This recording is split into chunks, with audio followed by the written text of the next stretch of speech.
Now, the so-called victims, and they don't name anyone by name in the indictment that's 38 pages long, are protesting the arrest of the man that allegedly scammed them out of $1 billion. They're protesting, and even beyond that, you have so-called alleged victims of Miles Guo offering up money for bail.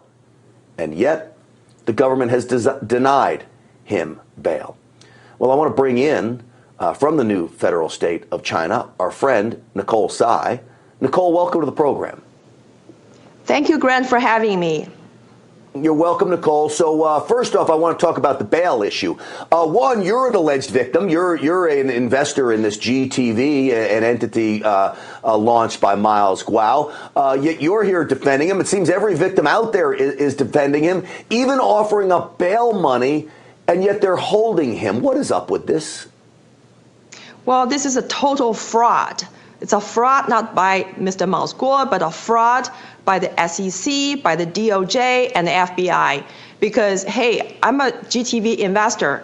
I'm one of the 5,500 GTV investors who have been fraud by the SEC, by the DOJ, and persecuted by the FBI. So we're running support and social media campaign called Free Miles Guo, hashtag Free Miles Guo, because we're not the victims of Mr. Miles Guo. We are the victims of the weaponized SEC, DOJ, FBI, and the U.S. federal government agencies.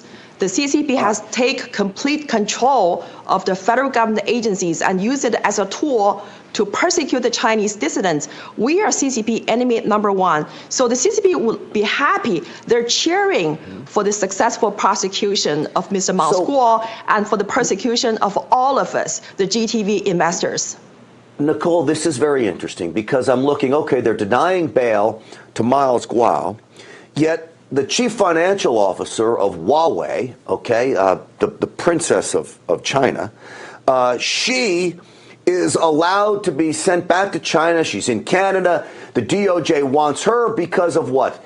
Sending sensitive electronic equipment to Iran is the allegations. You want to talk about something that could be very damaging to American citizens, our absolute enemy, and the DOJ makes a deal to send her back to China. And she gets basically on her own recognizance. I don't know, they dropped the charge, whatever. She's back.